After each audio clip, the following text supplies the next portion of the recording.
my lights in so many positions. Yeah, I look like Pennywise with the way the shadow on my glasses is going. Yeah, not much I can do about it. Get what you get.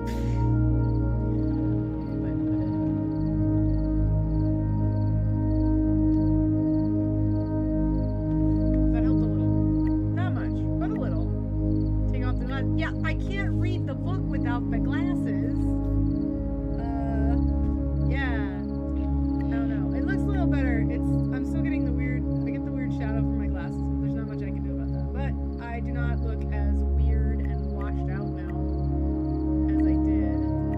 So I'll take that as a win. The color still is a little. I look so washed out, and I keep trying to fix it, and it.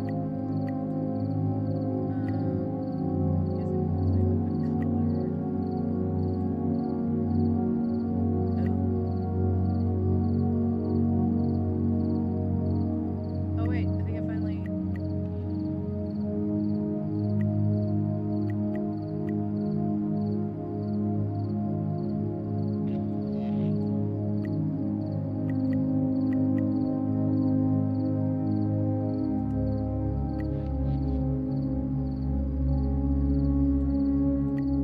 Wait, there we go. I think I finally fixed it. It does not, it looks a lot better now. This looks more rosy, I get a little bit more of a rosy glow because the filters on TikTok are a little bit kinder.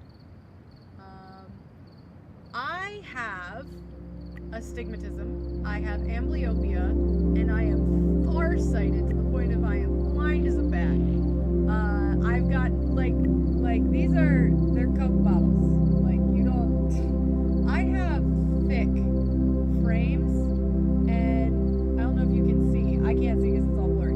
But they're, I have thick frames. These are not thin frames. I have very thick frames, but the lenses peek out from the thick frames. And I have featherweights because I am blind. Well, not blind. That's insulting to people who are visually impaired, or losing their sight. I'm not that bad, but I am. I can see. It's very. I can see, sort of. Big print I can read. So I got big print books I can read, but hang on, let me see.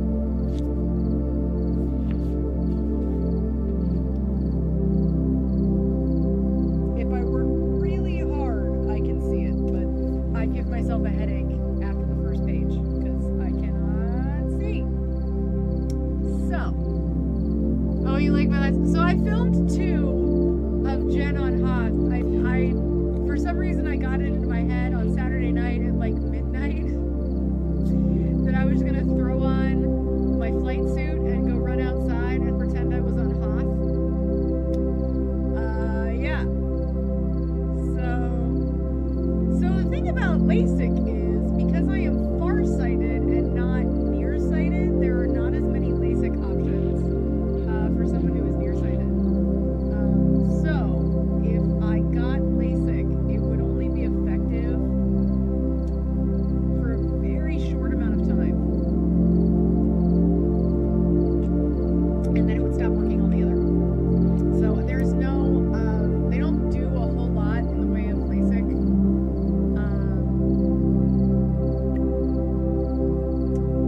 They don't do a whole lot for people.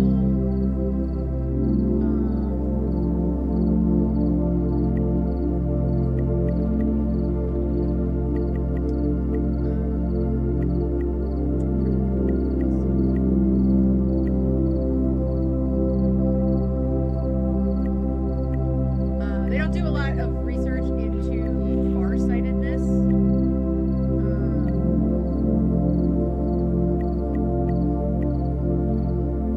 And so they just don't. By the time I would pay off the LASIK for being farsighted, I would end up losing. I'd have to go back to wearing glasses again. So I mean, and I could wear my contacts on a regular basis. Whether you're relaxing at home or out and about, Make your music move with you. With Premium, you can download your music at higher quality, listen to songs ad-free, and play them in any order.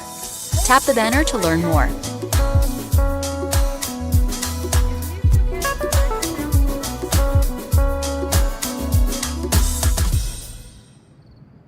Advertising on Spotify is easy. You just write a script, pick your background music, then let us create your ad for free. It's that easy. Learn more at ads.spotify.com. I'd have to have somebody subscribe. Join us around Jim Harold's campfire, where real people share real stories of encountering ghosts, shadow people, UFOs, cryptids, and everything in the realm of the paranormal. We don't exaggerate. We don't make things up. We don't have to. The true stories are chilling in their own right. It's Jim Harold's Campfire, where ordinary people share their extraordinary experiences. Listen to the podcast here on Spotify today.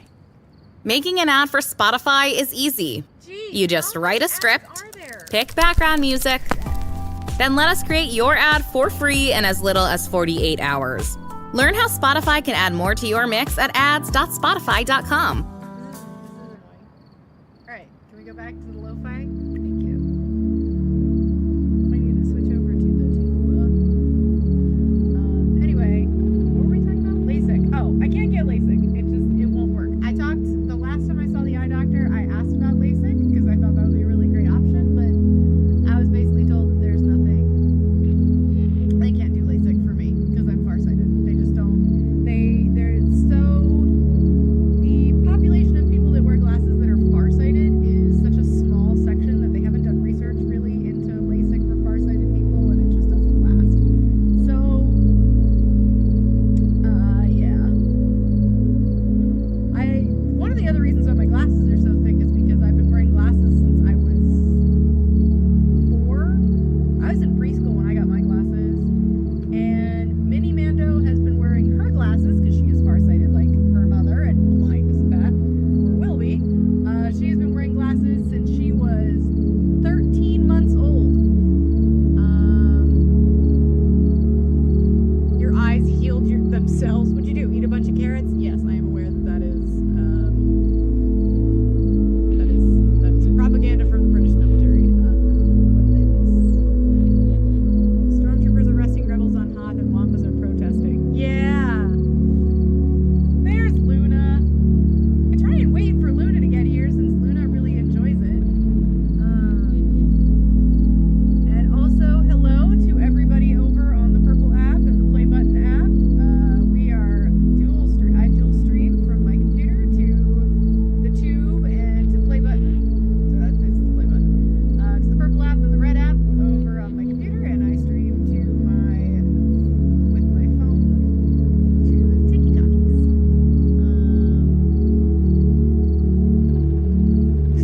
AI summary. Vision struggles with thick glasses. Ask about eye conditions or LASIK options. I should try transitions? You mean like that turn into sunglasses when I go outside? So when I was a kid, my optometrist or ophthalmologist or whatever told my mom that I would only need to wear glasses until I was 10, and then I wouldn't need to wear glasses anymore. That is obviously not true, because I am obviously not 10 years old anymore. Gotta diversify. Which platform has the most followers? TikTok. TikTok has the most.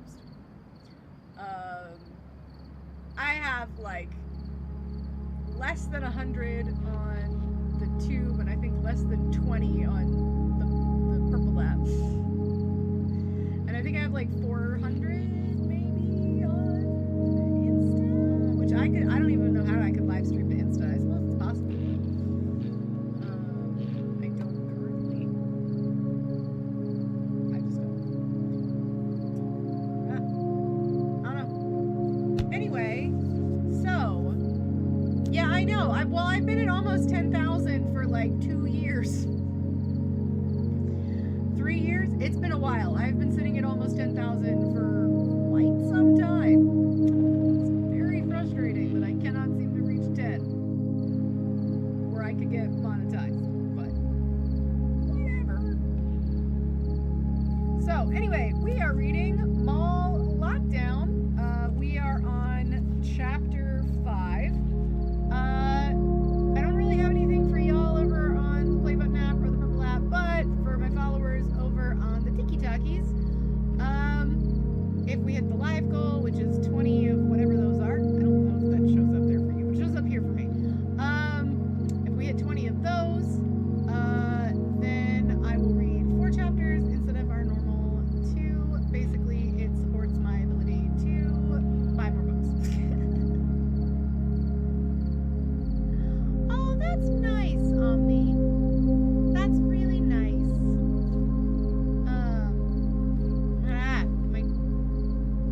These are getting too big, and so they're like weird.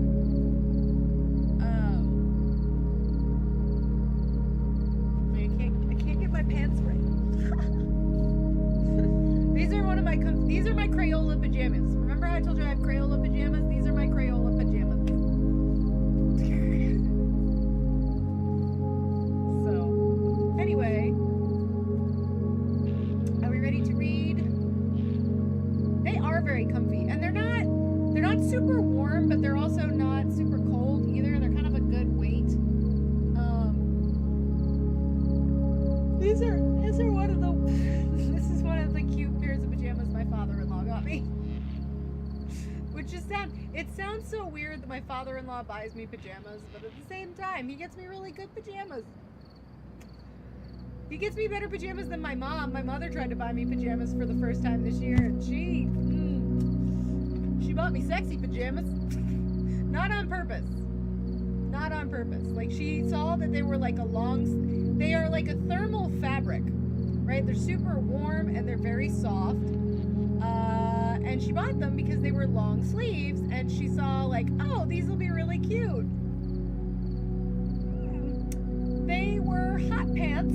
They did not have long pants. They had really, really, really short shorts.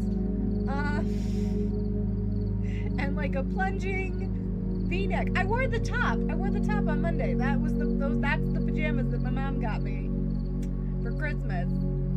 Thinking that they would be, oh my gosh. Jeez.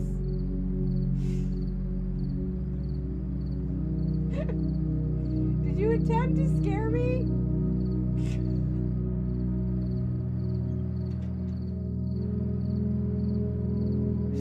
See, you guys saw what happened. See, with the new way that I set up my lights, like it's right in my face. So I cannot, my husband, Mando Dad got me because I cannot see, and I thought it was the dog moving in the office. And so then I went to like look down at the dog, and I see full-grown man standing there. And the thing is like, Mando Dad knows that I'm very jumpy, and so like, I often wonder if he's doing it on purpose, which is why I just asked him. Well, I do have a lot of blankets. I'm sleeping up here in the office right now, because I do feel I feel like I'm getting sick. Like, I've had kind of like that icky, sicky feeling, and so whenever Mando Dad or I get like we feel like we're gonna get sick, we try and like quarantine ourselves so that only one of us is sick at a time. We know that eventually the other person will get sick, but we try and like spread it out so that if the children get sick, there is a alive and functioning human in the house to take care of the children while the other person is dying in bed. He didn't even try this time. Like, he does try and sneak up on me, so does Tiny Mando. And Mini Mando, they know also that their mother is super jumpy, so they also try and scare me whenever they can. I get used to it. I mean, I get used to it in the way that, like, I've just kind of accepted this is my life. So, you guys never answered. Is the music okay? I'm sorry for the Spotify ads. I'm not willing to pay for Spotify Premium right now. It's an unnecessary expense that I don't want to have. So, is the music okay? Can you guys hear it? Yeah, it's floating through space.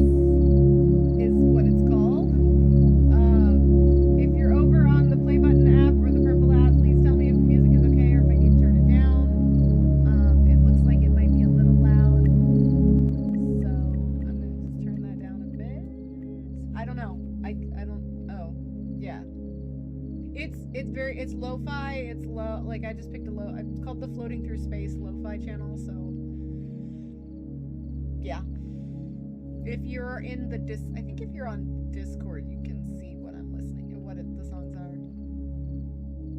Ooh, nice, Omni. I need to get a massage. My neck is starting to lock up again. Oh, so had a meeting with boss who might be 3 robots in a trench coat, who is not 3 robots in a trench coat, but sometimes I wonder. I still wonder if I might have an AI boss. He has put me in charge of something. I am in charge of a project now, to which I don't understand what the project is for. But he is convinced that I am somehow an expert in this project. And I don't know why. Like, I assist with this. Like, it's something that I assist with in my job on a regular basis. And, like, I guess I gather a lot of stuff for it.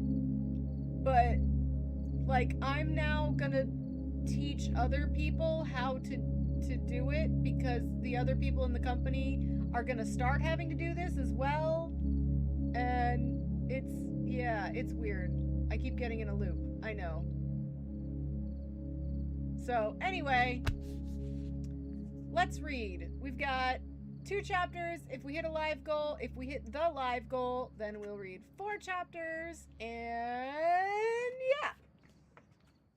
I don't know who is, is there a way to see who's watching? I don't know if there's a way to see who's watching.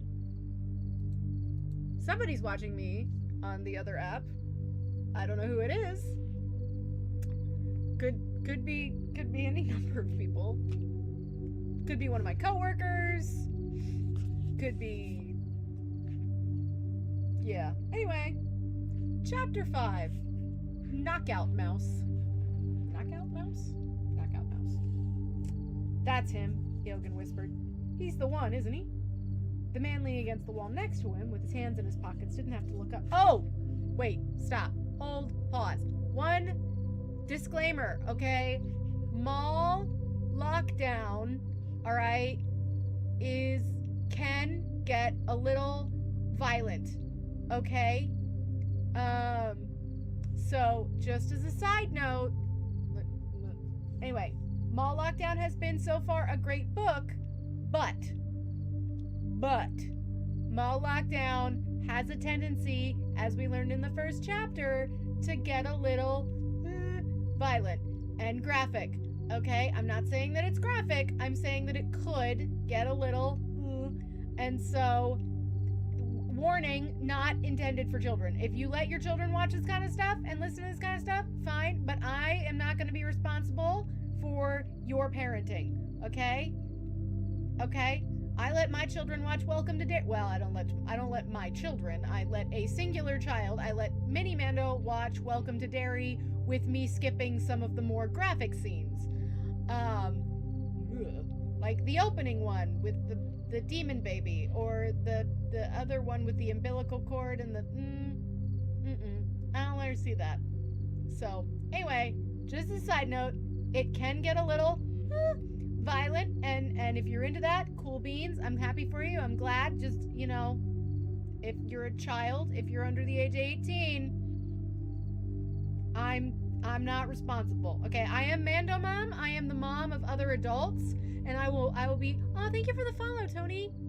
I will happily be your mom. In fact, lately I'm thinking of renting out Being Your Mother services. I don't really know what that is. Is that like Findom? Is that what Findom is? Being Your Mother? Anyway, I'm just joking on that. Anyway, I'm renting out Being Your Mother services if you want. No, I'm not. I'm in a weird mood today. Just as a side note. Anyway, viewer discretion is advised. Is it? I guess the Findom thing and the mom thing are different. Here at Spotify Okay. Advertising, we know a thing or two about being a daily We'll just wait companion. for the Just like the commercial to be morning over. coffee that helps you rise and shine, and the running shoes that power your afternoon workouts. 92% of our users say Spotify is an essential I don't part know. of their daily routine. Here, I'll just. And since we're with them 2 hours every day, it means more moments for I don't know how to. Engaged audience that is ready to hear and see your ads. Learn how Spotify can add more to your mix at ads.spotify.com. I somehow This came is across Emily a Lynn video of Paulson, somebody author of Hey Hun, Sales, Sisterhood, Supremacy, and the Other talking Lies about it. Behind Multi-Level Marketing. My awakening and eventual escape. I don't know how I ended up on that side of TikTok. Sometimes TikTok gets weird. So hang on, I'm waiting for the commercials to be over, and then we'll go back to reading.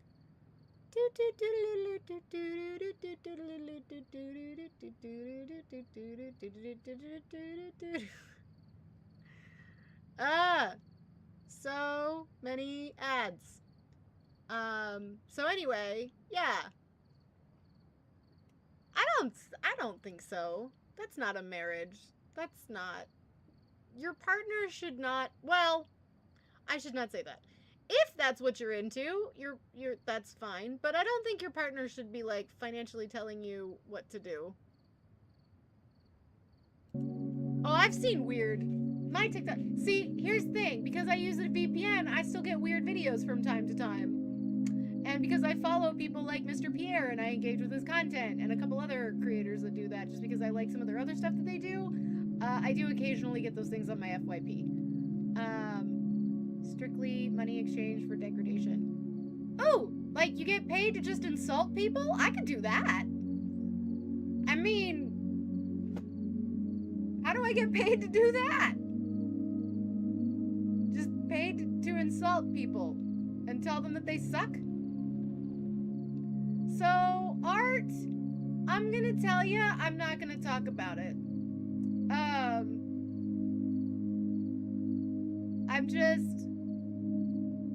I don't want to talk about it tonight on my live. I don't want to do that. I will say that every person who is mentioned, who has used code or anything else, should be locked up forever. And then locked in a box and thrown in a volcano. And then have the contents of that volcano blasted into the stratosphere. I'm a mother first, and it's disgusting, and this is to be a distraction. So, I'm a mom, I have girls, I'm a girl mom, which is different from being a boy mom. Being a girl mom is so weird. But I'm a girl mom, and so, yeah. But this is my escape. I do make some content that shows, like, my political alignments. I was gonna say machinations, but that's not it. Alignments, but I'm just gonna say that this is kind of my escape from it. Yeah. But anybody who is mentioned, anybody who has committed a crime, should be locked in a box, thrown in a volcano, and then blasted into the stratosphere. That's what I gotta say about that. Also, I love art. I love Art the Clown. Yeah, hashtag girl dad. Yeah, life is heavy right now, but that's why we read Star Wars books on the internet. You missed it, Tony. I know you're new here. So one of the things is, if you look behind me, I have some of these books. We've read a bunch of Star Wars books. Last year, we read Rise and Fall of the Galactic Empire. That's a really good, shiny, happy book. If you would like a good book, I would read Rise and Fall of the Galactic Empire. It certainly helps. It gave me hope. And rebellions are built on hope. Alright. Book. Read book. I did not take my ADHD medicine today. Can you tell? Actually, it's already worn off by now, even if I had, but still. Chapter 5. Knockout Mouse. That's him, Egan whispered. He's the one, isn't he? The man leaning against the wall next to him with his hands in his pockets didn't have to look up to know whom his son was referring to. Even if the boy hadn't been talking about the new champion all morning, ignoring his breakfast and then loitering shamelessly around the gallery in hopes of catching a glimpse of the red-skinned newcomer, it would have been obvious. Upon reflection, if struck, Artigan Truax, that from the moment they'd come to Coghike 7, his 16-year-old son's day-to-day existence here had always been focused on the prison's current champion, either fearing the day that he'd have to fight him or idolizing him from afar. Or perhaps both. Axis, Fulcrum, and Rough Men. There you go. Yes, that is the one, Artagan said, still not raising his eyes as the new inmates drove past them, 20 meters away, as you well know. I hear he answers to Jagannath, Egan said, a mercenary and a hired killer wanted in a dozen different systems. They say it means the tooth, the man said with a nod, bemused as the boy's enthusiasm. Yes, I've heard it as well. Do you think... The question trailed off as Egan struggled to phrase it in some way that sounded offhand. I mean, just supposing, if I had to, if it came down to it in a match, if I kept up my training, you think I could ever... Artagan didn't respond right away. He had never enjoyed withholding the truth from his son, and before the two of them had come here, he'd sworn an oath to always be absolutely honest with him. He owed the boy that as much.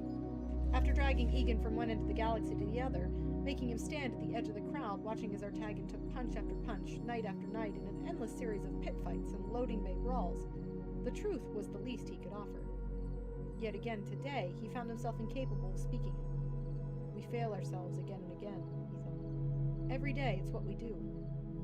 You're almost ready, he said, reaching out to toss the boy's fine reddish-brown hair. Another month or two of training, heavy training, mind you, with no backing down when it becomes difficult, ought to do the trick.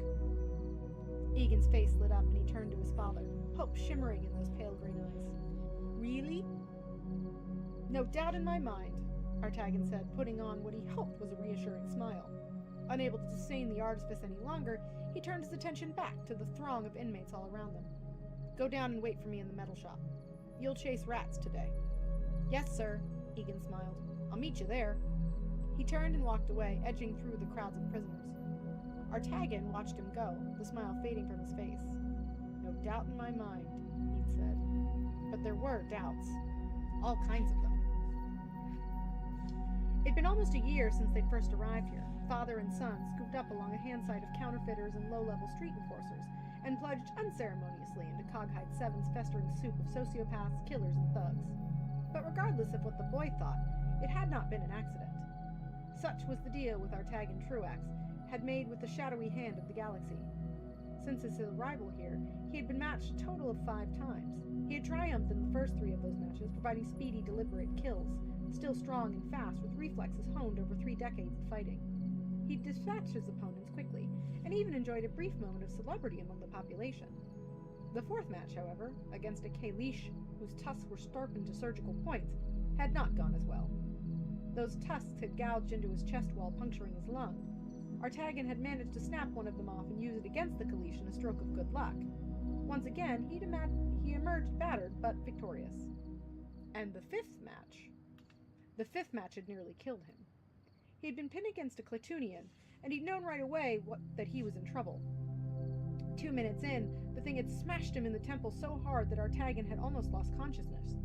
The pain was worse than anything he'd ever experienced, and amid it all, beckoning promise of unconsciousness had been so seductive that Artagan had actually wanted to leap down into it, if only for a brief reprieve. Only the notion of leaving Egan alone here, unprotected amid a sea of predators, had kept him from blacking out completely. Rallying, he had managed, barely, to hold on long enough to twist the Clatunian's battle axe away and bury the blade in the opponent's skull. Ugh. He had not been matched again. But the damage was done. The Clatunian's blow to his skull had capped off a career of close-headed injuries and concussions, and ever since then Artagan suffered chronic migraines, nausea, and night sweats. His vision, once his greatest asset, so keen and clear that he'd been able to see an ambush reflected in his opponent's pupils, had gone foggy around the edges. Sometimes he awoke to dazzling halos of opalescent light, auras that he'd come to associate with the onset of excruciating pain. He developed a slight tremor, and once, 2 months ago, he had a seizure. Thankfully, Egan had already fallen asleep. When the boy had rolled over in his bunk and muttered sleepily to his father, Artagan had assured him it was only a dream. After that, he'd smuggled a spoon out of the mess hall and slept with it clamped between his teeth, just in case it happened again, to keep him from biting his tongue. These days, whenever he was out among Gen Pop, he kept his hands tucked in his pockets of his prison uniform to hide the way they trembled. He hid that from the boy, although how successfully he didn't know. All the strength and poise and confidence that he brought to the ring were gone. Some mornings he could barely see straight, let alone fight. In his 55th year of life, he'd become one of what the other inmates referred to as a knockout mouse, A former champion who'd hit the ceiling of his abilities and was waiting for the inevitable final bout. The one that would kill him. Heard you were looking for me. Artagan half turned, hands still tucked in the front of his pockets of his prison tunic, and saw the grizzled old guard Voistock standing just behind the semi-opaque mesh of wire and transparisteel, blaster in hand. How long the CO had been standing there, Artagan didn't know. He hadn't heard him approach over the noise of the gallery. Leaning backward, careful to keep his eyes on the crowds of inmates passing in front of him and not to move his lips, Artagan spoke just loud enough to be heard. Appreciate you coming. Skip it, Voistock said. You got something for me or not? Artagan's right hand came out of his pocket to reveal a finger-thin stretch of polymer filament string, carefully coiled. He slipped it through the mesh into the guard's waiting palm. Voistock took the string, shook it out, and stretched it out in front of him, scowling at it. What the cark is this? The item that we spoke of earlier. You promised me 30,000 credits, Voistock sneered. Told me you had an off-world private bank account with an untapped balance. Officer, look at what I gave you. What do you see? A piece of string, Voistock said. A lousy stretch of thread you pulled off your shirt cuff. And another maggot trying to weasel his way out of getting matched. He tossed the filament to the permacrete floor beneath his boots and was already turning around to disappear back to wherever he'd come from. You waste my time like this again, and you aren't going to have to wait for your next bout to get your ticket punched. You understand what I'm telling you, you worthless puke? Wait, Artagan said. His head was starting to ache in that old familiar place just behind his left eye. Just look at it, please. Something of the desperation in his voice must have given the guard pause, because Voistock stopped, leaning down to pick up the filament again, and holding it up for a better look. The glow of recessed lighting shimmered off the array of tiny knots tied throughout the filament, whole clusters of them, none any bigger than the glint of light reflected in the guard's suspicious gaze. When Artagan spoke again, his voice was quiet and patient. There are over 6 billion different knots in the galaxy, Officer Voistock. Each one reads like a specific deformation of a circle in a three-dimensional space, as unique as individual letters in an alphabet. Voistock grunted. Is that supposed to mean something to me? What you're holding in your hand is called a kipu, Artagan said, also known as a talking knot. Any droid with the most basic analytical drive will be able to unravel each knot's linking integral. It shouldn't take more than 30 seconds. You'll end up with a 21-digit number. What, like a code? This guy's an idiot. Artagan nodded. The first 12 digits of this kipu make up the ID reference for the orbital account off Munilist with a balance of 30,000 credits. The last 9 are the password to access all those funds. He flicked his eyes up at Voistock. See for yourself. Knots, the guard snorted, but he slipped the filament into his own pocket. You're as crazy as a mutant womp rat, old man. You know that? Artagan smiled thinly. You wouldn't be the first to make that observation. Say you're telling the truth, Voistock said. You want to tell me how a washed-up chunk of Minoc dung like you gets his meat hooks on that kind of cash? Winnings, Artagan said. Saved up from 15 years of fights. There's no way you could make that much in pit fights. I was saving for my retirement. Artagan cocked a bushy eyebrow at the gallery and its inhabitants. I never thought I'd be spending it here. Retirement, huh? This time, Voistock actually chuckled. You got a funny way of looking at things, old man. You know that? Perhaps we both do. How'd you figure? We both spend our days walking around this floating slice of hell, Artagan said. Just on different sides of the wire. That's all. Voistock glared at him narrowly. Yeah, well, one big difference between us is I'm not walking around with a bomb inside my heart, he said, reaching down to the flat-pack drop box on his belt. 5 digits and down you go permanently. Maybe you could use a reminder of that. Wait, Artagan looked at him, eyebrows raised. If I've done something to offend you, you know I don't even have to justify this to a warden. A narrow, almost cunning look stole over Voistock's face, something that could really be called a smile. All I have to say is that a prisoner posed a threat. No board of inquiry, no paperwork. Shoot, I don't even have to report it. That's how disposable you are, he leaned in. Where's your kid? Now wait just a moment.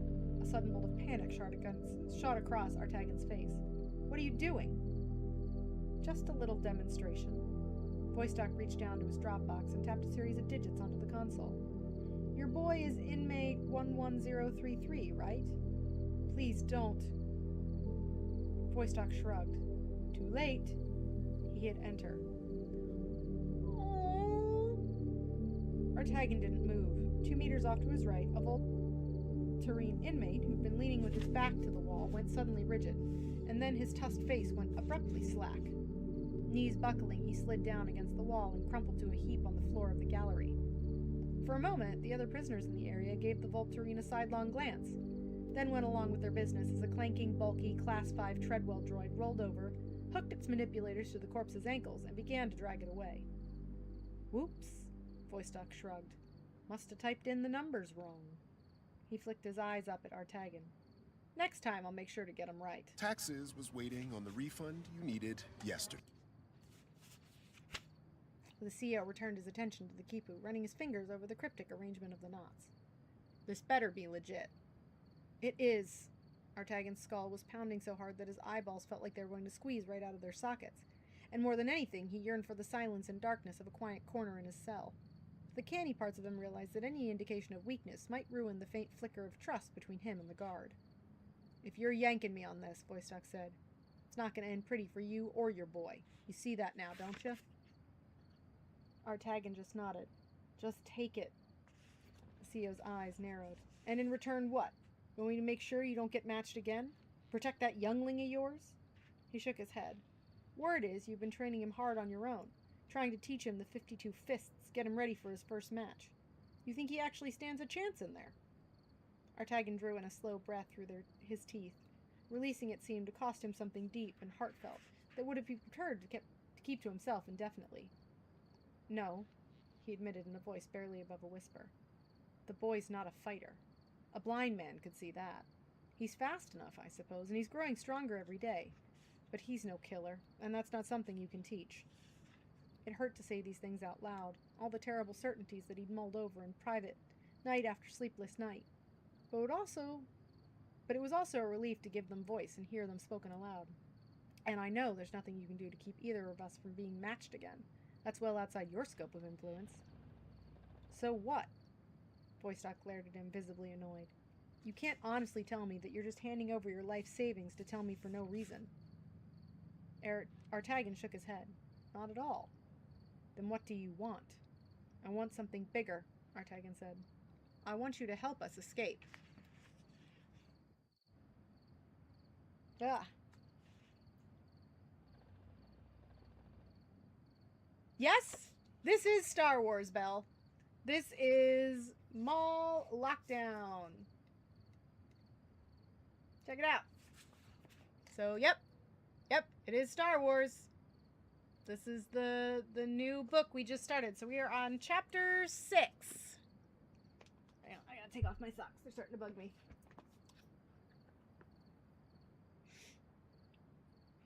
Chapter 6. The whole thing runs on blood. Oh. I'm sure this will be a very lovely chapter. Aw, thank you, Tony.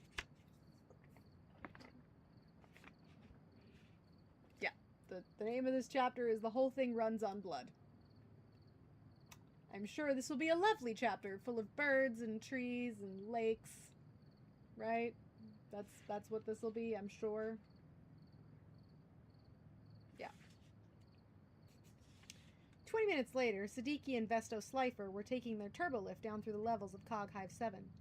The Mune, standing quietly at his side of the lift with his hands folded together, and the same slight, inscrutable smirk on his lips.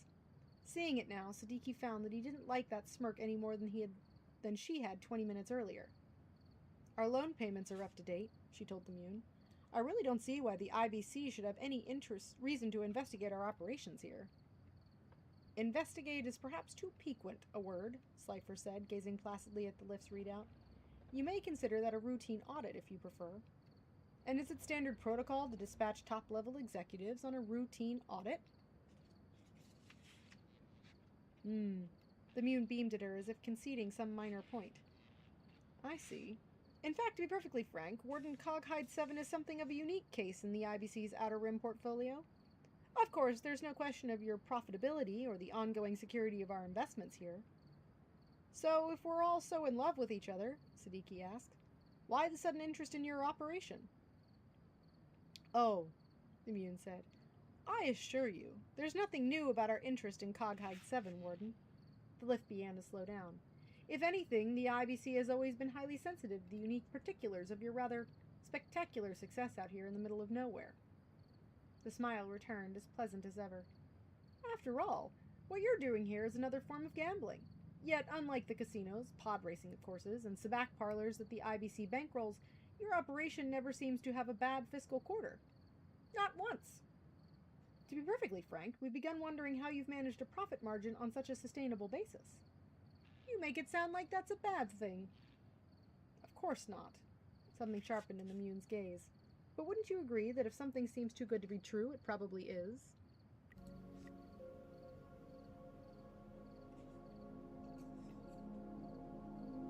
Too good to be true? Siddiqui cocked an eyebrow. Well, in that case, take a look. The lift had stopped completely. As the doors opened, she gestured for him to step out into the open scaffolding. Excuse me. See? Even Mando Mom's getting tired.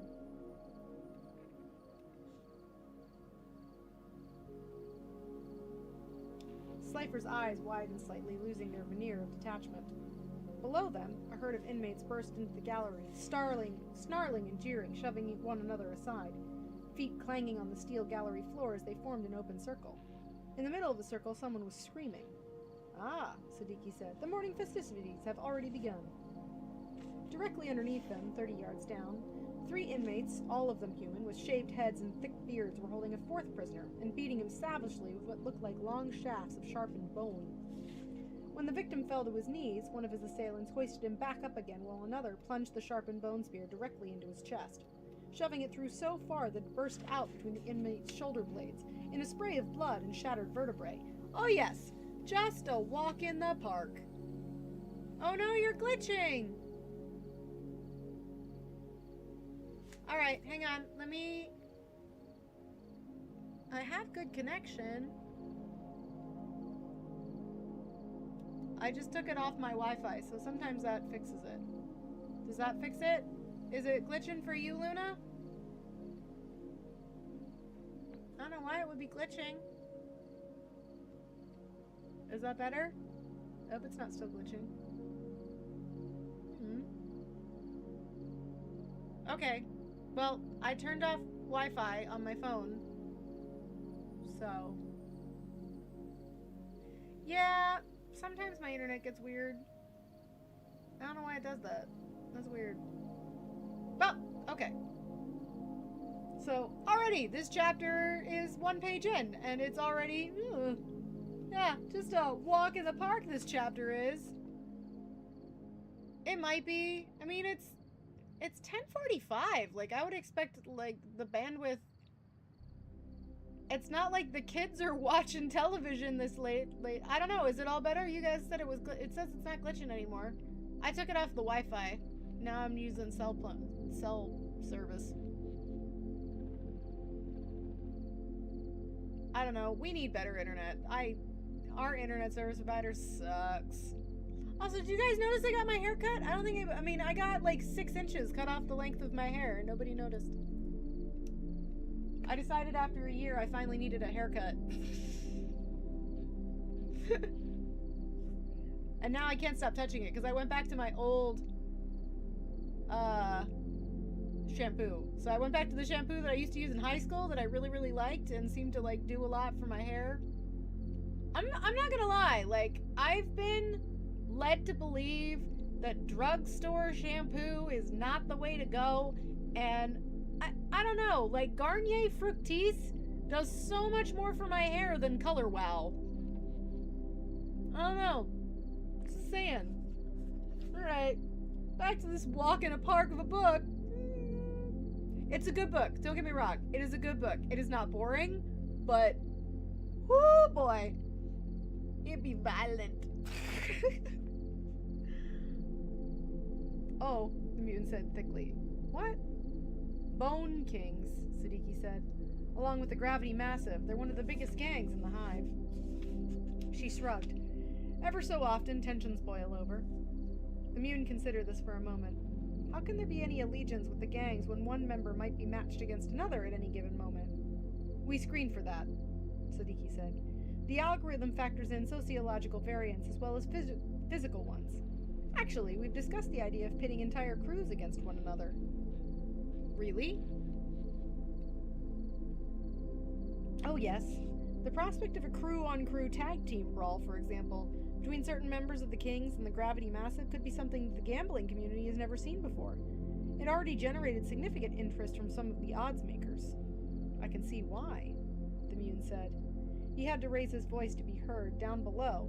The impaled prisoner was somehow shrieking louder. His gurgling cries only brought laughter from the crowd, whose response in turn seemed to encourage the three kings to greater frenzies of violence. However, they yanked their weapon loose and stabbed their victim again until he collapsed, sagging forward, his broken frame dangling on the end of the makeshift spear with a twisted puppet. A great cheer went up from the mob of prisoners, and then, as suddenly as it begun, the assault was over, the other inmates drifting away, leaving the three Bone Kings to bend over the mangled corpse of their victim. Now what are they doing? Slifer managed. Deboning. The Mune swallowed audibly. I beg your pardon. They ripped the bones out, Siddiqui told him, sharpened them on the walls, and carried them around in their sleeves. That sort of thing. Ugh! And you permit that as well? Siddiqui shrugged. Every standard week or so, the guards will search the cells and confiscate whatever they find. I see, the Mune nodded. I suppose it's all great theater. Oh no, Siddiqui said. It's not theater at all. That's one of the reasons the gamblers can't seem to get enough of what we do here. Face it, Mr. Slifer, in a galaxy where so much has become virtual or simulated, what we offer is as real as it gets. We actually discussed the possibility of offering VIP packages to high rollers so that they could come and watch the fights in person. Here, to the prison itself? We've had real interest from communities as far away as Coruscant. Well, the Mune was nonplussed. It seemed that you're in front of you're just a front of It seems that you're just a font of brilliant ideas, Warden. Not just me. The Mune was not just me, Siddiqui nodded modestly. Although I do like to think of this place as a crucible from what true superiority emerges, and everyone profits.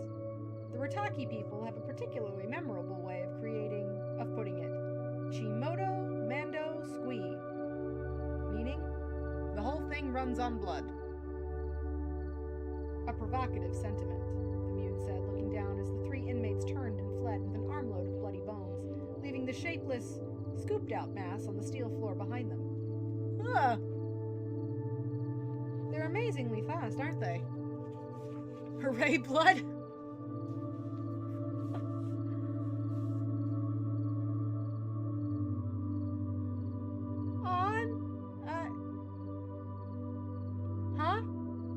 I'm confused. I don't know what that means. The Mune shuddered. Although the catwalk where they were standing was enclosed in a thick layer of protective transparasteel, the overpowering smell of spilled blood, dirty fabric, and airborne bacteria hung permanently in the space around them. A little bit different from the Sabak parlors on Lamared, isn't it? She said. A new possibility seemed to have occurred to Slifer. Can any of the inmates see us up here? Siddiqui shook her head. Not from this angle. We have guards stationed at various posts around the upper scaffolding and cameras down below. And you just allow them to wander freely like that. Free is hardly the word,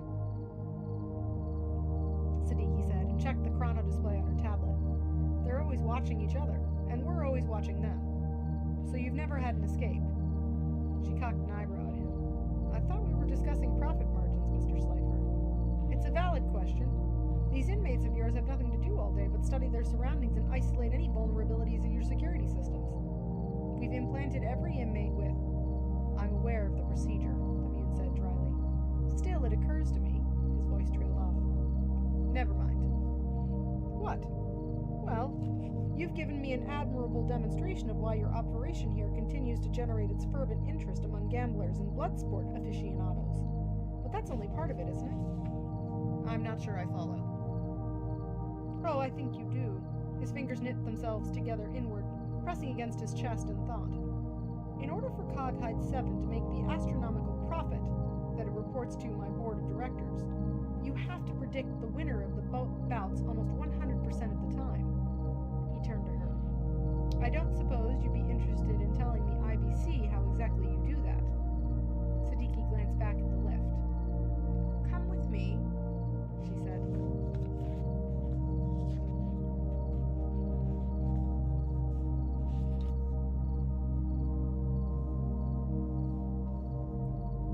That's an interesting way of looking at things, Belle. Hi, 90s! Welcome in. And done. Yep, we read our we read our 2 chapters for tonight. By the way, we will read tomorrow, 10 p.m. Eastern Standard Time for the newbies here.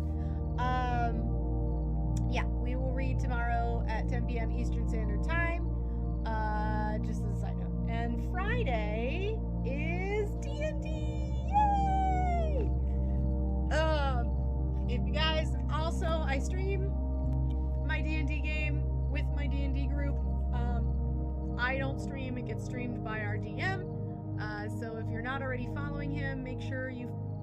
Oh, where did I get the hiccups from?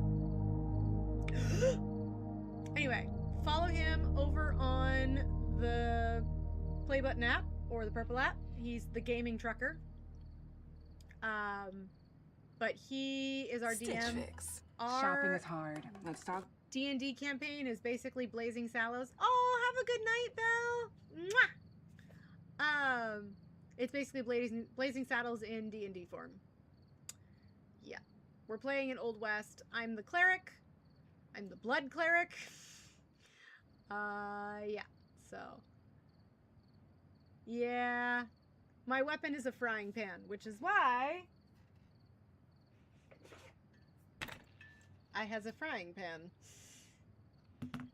I literally bought this for our D&D campaign, and when our D&D campaign is over, I plan on using this in the kitchen, because I much prefer cast iron to cooking with than any of my nonstick pans. We've had so much fun with our D&D campaign that I changed it. It's no longer healing touch, it's healing slap. Hi, Josh! Welcome in! Happy Wednesday! We just finished our book for tonight. Ever tried carbon steel pans? No. I have, so all of my regular cooking pans are stainless steel. I got all-clad. They're all-clad stainless steel pans. They're very nice. So, no, I don't usually play a bard. I've played a bard once. I'm not a huge fan of playing a bard. I like ranger. Ranger is my favorite. Ranger will always be my favorite. And to quote what I used to say in WoW, and I say for D&D, I stand in the back and go twing. So I'm definitely more of a ranger fan. Being a cleric has been weird. We haven't really gotten into a lot of heavy combat. So there hasn't been a whole lot of healing, if I'm being honest. This campaign has been very much more roleplay focused, not combat focused. So I haven't had to do a whole lot of combat. And like the couple times that it would have been very combat focused, like one of the characters had this, like, I don't know, wish spell or something, and he was able to pull an eldritch terror from a pocket dimension, and the fight was over in a minute. Because we just pulled out the pocket dimension eldritch terror. So. Aw, thank you for the roses, Tony. So yeah. The cleric. So anyway. I will be online tomorrow. 10 p.m. Eastern Standard Time. For our other reading. What the hell are we talking about? So I was telling everybody, make sure you guys are following me. So tomorrow we will read the next 2 chapters, 2 to 4 chapters of Mall Lockdown. 10 p.m. Eastern Standard Time here on TikTok and over on the Play Button app and the Purple app. And I will also telling everybody that on Friday at 8 p.m. Eastern Standard Time, My DM will be streaming our semi-weekly D&D game. It's the Gaming Trucker. I think it's _ the Gaming Trucker. He's here. He's on all the socials. He's on all the apps. So definitely give him a follow as well, because he will stream our D&D campaign. Because our D&D game is it's Blazing Saddles in D&D form. It's a lot. We have way too much fun. Way too much fun every week. Every other week. So yeah. But I am not the bard. You're a trucker? Peterbilt pulling bulls. Like cattle? Like you're pulling cattle? That's cool.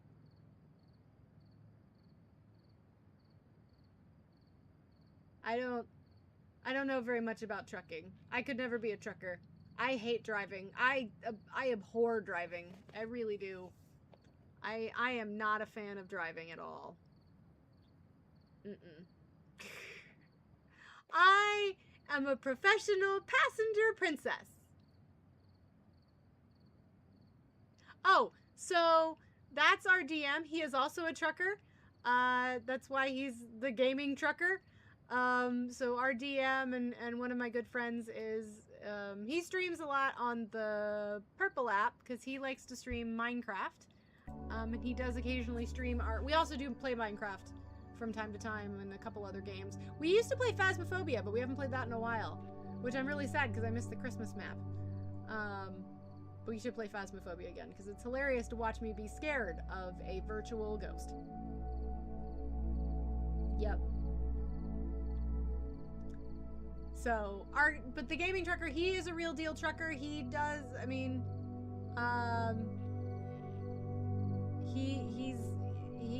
he goes all up and down the eastern seaboard.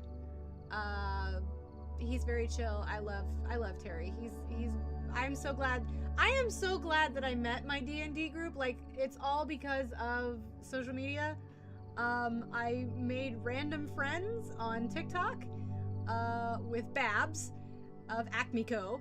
And I made a video the one day. I was like, man, I miss playing D&D. And she just went, you should join my D&D group. And it's made me some more cool friends. And it's just, I love it. That's one of the things, like, I can tell you, because I work in technology, I work in cybersecurity, I can tell you all day long all the bad things about social media.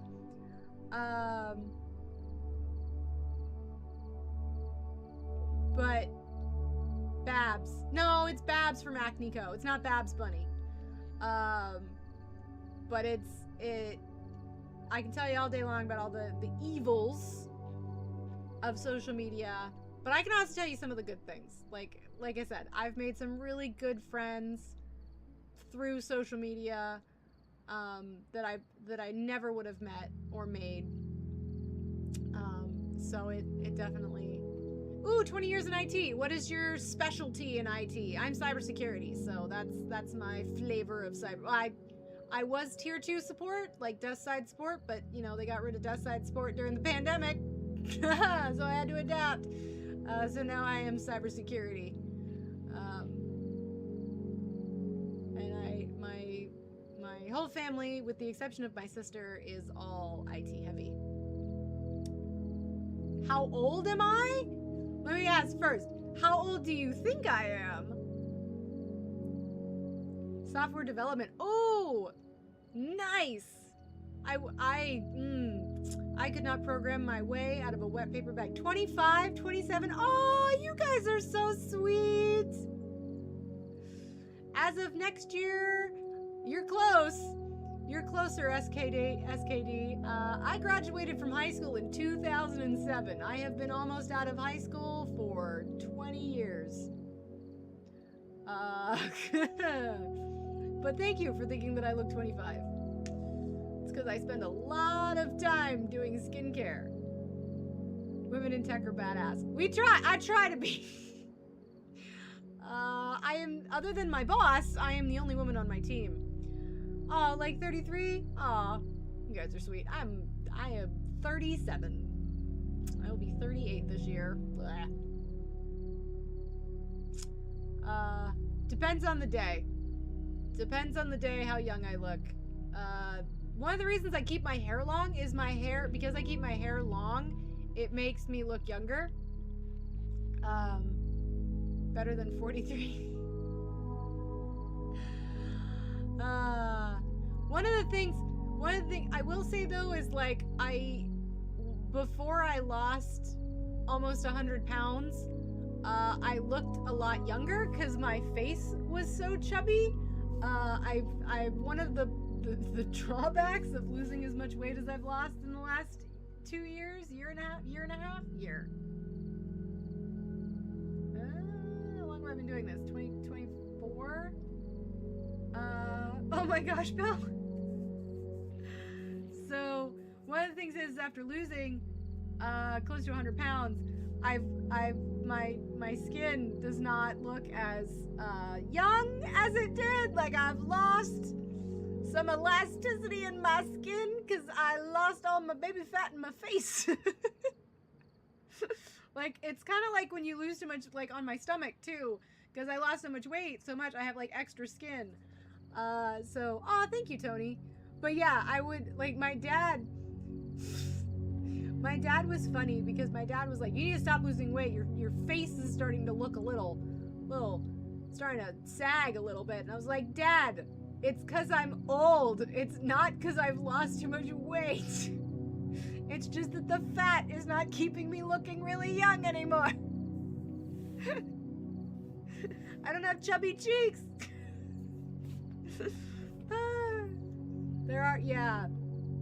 So, speaking of which, after I'm done with this, I'm gonna go down and pickle my face.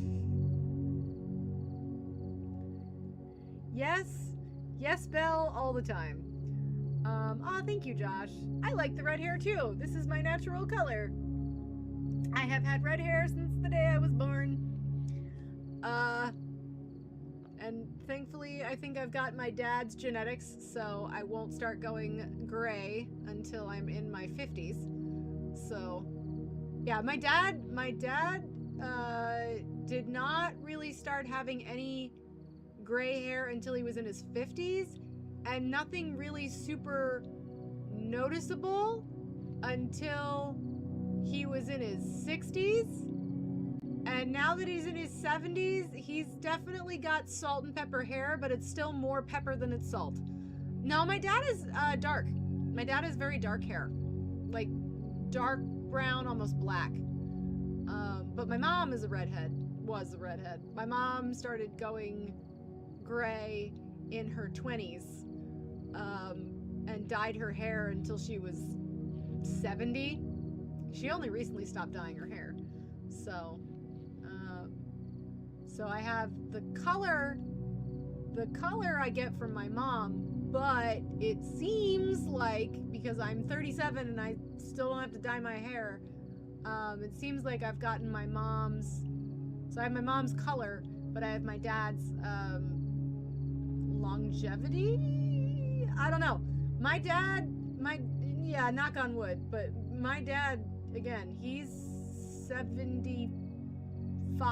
My dad will be 75 this year, and my dad does not look 75 at all. Like my dad, maybe 60. I mean, he looks pretty darn good for a man who's 75. My dad is also an avid runner, so that also helps. My dad runs 10 miles a day or more. He's currently training to do the Disney Marathon. He would like me to do the Disney Marathon with him. I have told him, what does knock on wood mean?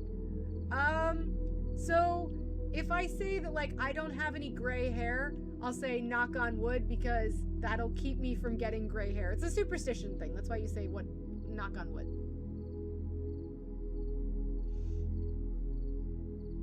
Yes, my parents were in their late 30s. I am the youngest of 3, so I am the youngest of my father. I am the only child of my mother. Even though my parents are the same age. And no, before you go, oh, you were the surprise. I was not. Thank you very much. My parents got married when they were in their 20s. 27, I think. And my dad already had 2 kids, and my mom was like, I'm cool with being stepmom. I don't really want any kids of my own. And then my mom hit like 35 and was like, actually, you know what? Since the kids are teenagers and they don't really need us, I kind of do want one of my own. So then my parents decided to have me. So, yeah. I always like that when people figure out that my parents are so much older, I always get the look like, oh, were you the surprise? No, I wasn't. Actually, out of all 3 of us, I'm the only one that wasn't. I was the plan. It's a weird thing to say. How old are my girls? I will not share that information. I have 2 daughters who are daughters. Sorry, I don't share like their information on the internet. I mean, based on what you asked me, what Art the Clown asked me, that's part of why I don't. It's very interesting. Surf's up, shrimp fans, because Zaxby.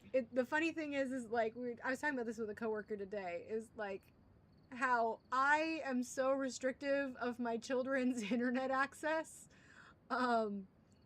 Like, they can use the internet. Don't get me wrong. Like, we live in the information age, and I do give them access to the internet.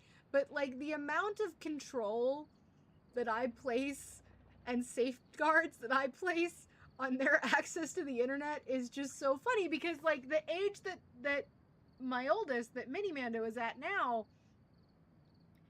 that's when I was given unfettered access to the internet. So, it's just funny how we don't give her the same kind of access to the internet that I had as a kid. But yeah, if you ever meet me in person, like a lot of times Mini Mando will be with me, my older daughter will be with me. I'm very protective. I'm a girl mom, so I'm very protective of my girls. That's why it's Mini Mando and Tiny Mando. I don't put their names out there. I don't put their ages out there. Every once in a while, I think I let it slip, like what grade they're in, but, I don't think I say that very often either. Like I said, I try very hard to keep their identities online as private as I can, just because I think that they're online. They don't need to be on the internet. They don't need to be like exposed on the internet in that way. That's why I used to have like my Facebook and my Instagram bound together, but then as I started growing on Instagram and I started growing on this platform, I kind of had to like privatize a bunch of stuff because I don't want to have like I said, every once in a while you'll see their faces on the internet. It's very rare that I have them in my videos, that I have them in my pictures that are public facing. Yeah, we didn't know better when it was starting up. So yeah, every once in a while you'll see it. Do you know why? Hang on. So on Bell, you just said shrimp is especially great on Fridays. Do you know why all of a sudden you're going to start seeing a whole bunch of chicken restaurants having fish and shrimp? Because Lent starts next week. The younglings deserved what happened to them? Oh my gosh, that's terrible! I mean, I do stand Anakin Skywalker. I do love Anakin Skywalker. But, you know... yeah. So, just as a side note, you're gonna notice it now. That Lent starts... I think Wednesday? Next Wednesday? Is it next Wednesday? I hope it's not next Wednesday. I got stuff to do next Wednesday. I don't have time to go to Mass. When is Ash Wednesday? It's the 18th. Okay, so it's after Valentine's Day. 18th is Ash Wednesday. Get your ashes. Yeah, my Mando dad is Catholic. I converted to Catholicism, sort of, when we got married, but then I kind of like unconverted back to Protestantism, so I don't know, it's all the same. Am I going to GalaxyCon? I really want to. I really, really, really, really, really want to. I really want to see Hayden Christensen and have him sign my poster, but I found out how much it costs to get him to sign my poster, and oh my goodness gracious. It is almost $400 to have him sign my poster at GalaxyCon, and I just don't have the funds to do that. As much as I would love, and I would love to do a meet and greet with him because I have my new Padme costume done, but that isn't happening. But yes, I do plan on going to GalaxyCon Richmond, at least for one day. It's kind of become Mini Mando's and my favorite thing to do. The 501st and the Rebel Legion and the Mercs, I don't know if they're going yet. That hasn't really been worked out, which it's like a month away, and I would like them to figure that out.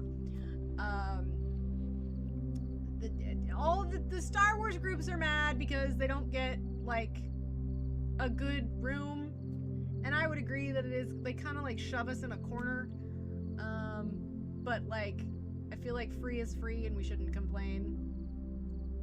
That's my opinion. But I don't speak for the 501st or the Rebel Legion, so I'm part of the 501st, but I don't speak for the 501st. Yeah, so our church is a Baptist church, but I would point out that we are not Southern Baptist, and we are very open, very supportive. My pastor is extremely progressive, very supportive of LGBTQ, very supportive of, my pastor is a raging liberal, and it's very funny, because we've had some very intelligent conversations, and he is very progressive, and I love that. That's why I go to that church. I would not go to that church if they were, you know, the kinds of people that hold up signs and say very hateful things that I do not agree with and make me want to punch people in the face. I'm not a violent person, but when I see those signs, Mando Mom stands for everybody. Okay, everybody is on. Mando Mom is Team Mando Mom is everybody. Yeah, your priest is Asian. I was baptized as an infant. So, just a side note, in case you're new here, also, I love everybody. Okay, this is a safe space for everyone. Okay, I do not like people to be hateful or awful, or I will block and kick people. And I don't like doing that. I don't like being mean like that, but I'm a Mandalorian, okay? Mandalorians welcome everybody. Okay? Mandalorian is a creed, not a race. Not a... You know what? Everybody is welcome as Mandalorians. That's how Mando Mom looks at it. Yeah, so our church is a Baptist church, but it is not SBC. Which I have to caveat that, because like, oh, you go to a Baptist church, and they're like, oh, you're one of those Baptists. I am not one of those Baptists, and it is just, we are not SBC, so we're little B Baptist, not big B Baptist. So, hey Brandon! But yeah, and I would not, I actually once, one of the members of the church was saying some things like out loud for everybody to hear, that I took great umbrage with. She was having a conversation loudly and was inviting other people to join, about how any Christian who supports trans rights or the LGBTQ is not a real Christian. And I was both deeply hurt and angry. Like, I was ready to throw hands, except can't throw hands in church.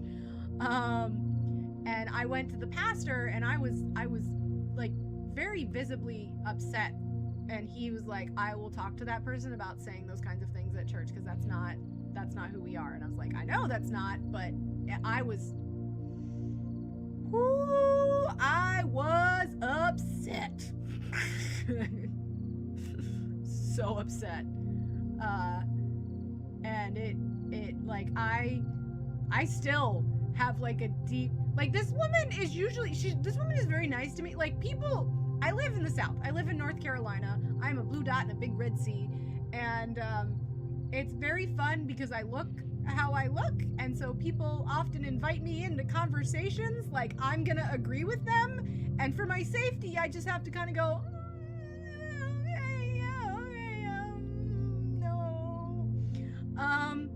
and then I quickly leave the situation, and yeah, like tonight. But I have these, like, because I look the way I look, I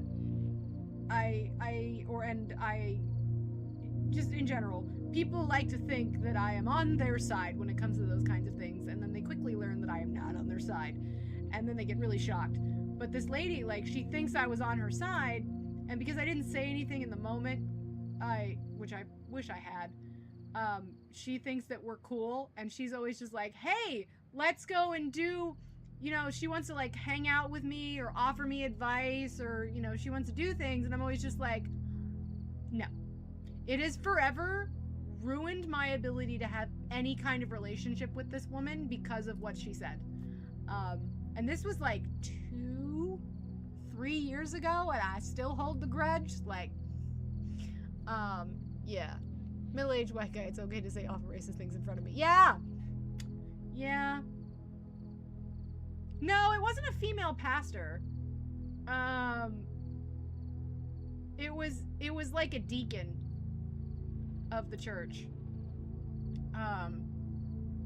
But I just, it made me so mad. And of course my mom is friends with this lady at church, and my mom's like, you just gotta forgive her, and I'm like, not yet. Not right. Wanna come haul bulls with you. Do I get free steak? I know I don't have to forgive her, so I don't. Well, technically I do. Christ says that I have to. I'm just not ready to yet. I too am a flawed human. I am commanded, so, but, yeah. I mean, that's also how I felt about it, Belle. Like, that's, yes, forgiveness is divine. Yeah. I'm a Sagittarius. Does that mean I can hold a grudge forever? What does that mean? I don't know what being a Sagittarius means. I'd like to say that genetically we're very stubborn people. That's why when my daughters get snippy with me. My daughters are very stubborn, and they get very snippy with me, and I'm just like, who gave you this attitude? Why are you taking this attitude with me? Who taught you to have this attitude? And then I'm like, oh, right, me. You got the attitude for me. Riding bulls? No, I don't want to ride a bull. Well, no. I don't like do the PBR thing. I have this adverse reaction to getting hurt. I have, so, when I teach the teenagers on Wednesday nights, and then when I teach the summer camp during the summer, I teach all of the kids. I have a number one rule, okay? Miss Mando Mom has number one rule. Number one rule is no hospital visits. And pro bull riding, that seems like hospital visit behavior. So, yeah, we do that. I have the every time, like, my kids are doing, like, the teenagers are doing something, the kids are doing something, then I'm like, even my own kids know that. I was like, what's mom's number one rule? No hospital visits. That's right. Hospital visits are expensive. Yeah. I tried. I am kind. I am respectful. I am cordial, but I don't want to be friends. Like it really has. She wants to offer to, like, help me with things, like with the teenagers that I teach on Wednesday nights, and she'll offer to help and be like, no, I'm good. One of the reasons why I teach the teenagers on Wednesday nights is to block that kind of behavior being taught to the next generation. That's one of the main reasons I do it. I don't mind teaching the teenagers. I don't want to say that I don't like it, because I do like it. I teach missions. Like, I am the mission leader on Wednesdays. I teach the teenagers about Jesus. But more or less, I teach mostly what I teach is empathy. I teach empathy, I teach kindness, I teach understanding others, how to listen before speaking. That's what I teach. I am, sort of. I've become one. I didn't mean to be. I usually was just a consumer of the church, and now I'm, like, part of it, and it's weird. But what I do on Wednesdays is I try to teach empathy and kindness to teenagers. Well, isn't that special? So that's kind of what I do. And the same, like, when I do summer camp, it's a Christian summer camp that I teach. Basically, I do crafts. I'm the arts and crafts lady. And I have to tell you, some of those kids, they pull on my heartstrings. I would like to adopt all of them because they'll, like, tell me that their parents don't love them and they're all, you know, Antes los impuestos eran como estar atorado en el tráfico. Estacionarte donde apenas cabes. Todo para conseguir ayuda con los impuestos durante tu almuerzo. Ahora tienes a un experto de TurboTax que los hace por ti, para que puedas seguir con lo tuyo y recibir notificaciones inmediatas sobre el progreso y el reembolso más grande posible. Garantizado. So, here's ahora the thing. Los impuestos se hacen así. Like I said, TurboTax. Consigue un experto ahora en turbotax.com. Solo disponible con TurboTax Express. Notificaciones inmediatas solo en la app para iOS. Ver detalles de la garantía en turbotax.com/garantías. Spotify is giving you weird commercials. I don't think anyone's a hellion. I don't judge anybody. To be honest, I judge people for being horrible to other people, like the lady at church who said horrible things. Like, I for the most part, I was like, live your life, man. So long as you aren't hurting somebody else, physically, mentally, emotionally, live and let be. That's kind of how my philosophy is. I'm not one of those. I'm never going to be a Bible thumper. I'm never going to be the cram Jesus down your throat person. That's not me. I'm just not that person. I could never be that person. I experienced quite a lot of, I don't want to say, of emotional abuse at the hands of the church when I was growing up. I'm a victim of purity culture and all that fun stuff of the early 2000s. The early 2000s worship music, still kind of a bop. I still listen to it sometimes, despite it's related to some very heavy trauma in my life at that time, but I don't know. I live and let people. Am I originally from North Carolina? No, I'm originally from Pennsylvania. But yeah, that's kind of how you know what? Nobody is a hellion. Everybody gets to live their life. As long as you aren't hurting somebody else, go for it. I have friends who are Buddhists, I have friends who are Muslims, and this is not to say, like, oh, I've got a black friend. It's not like that. I love having religious discussions with them. I love learning about other people's culture. I love learning about other people's religions. You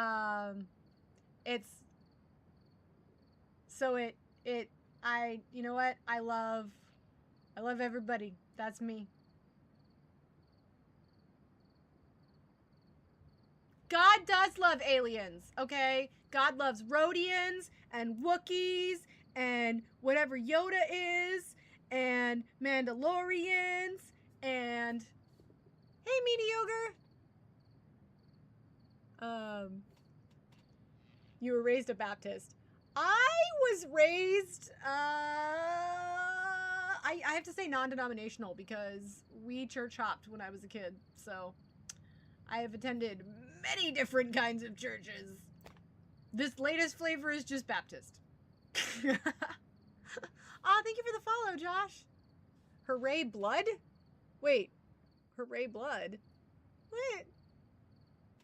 But anyway, yeah, I'm originally from Pennsylvania. Now I live in North Carolina. Ooh, evangelical Lutheran. That was my grandparents. Oh, yay for blood. So. Oh my gosh, dude from Indoor, thank you. What is that? It's so cute. I like that. So, anyway, thank you guys for joining me tonight. We talked about religion, politics, Star Wars. So anyway, yeah.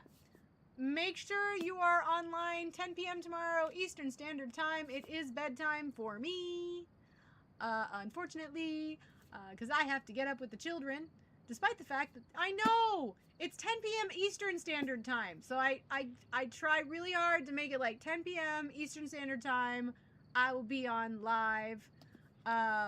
So we will be reading Chapter 7 of Mall Lockdown tomorrow. If somebody knows how to edit, like, I would happily post, like, the other lives that I've done since we started this book. I just don't know how to edit so that it's just get the reading and you don't get all this, like, back and forth commentary, because I don't think other people want to hear that. So if somebody knows who can edit, that'd be great. Because I wouldn't mind posting these on Schmatreon, for y'all. So, I don't know. Anyway, come and see me tomorrow, 10 p.m. Eastern Standard Time. I don't know if there's a way to set a reminder on the TikToks anymore. I don't really know. But anyway, I hope you guys all have a good night, and I will see you tomorrow. Mwah! Mwah!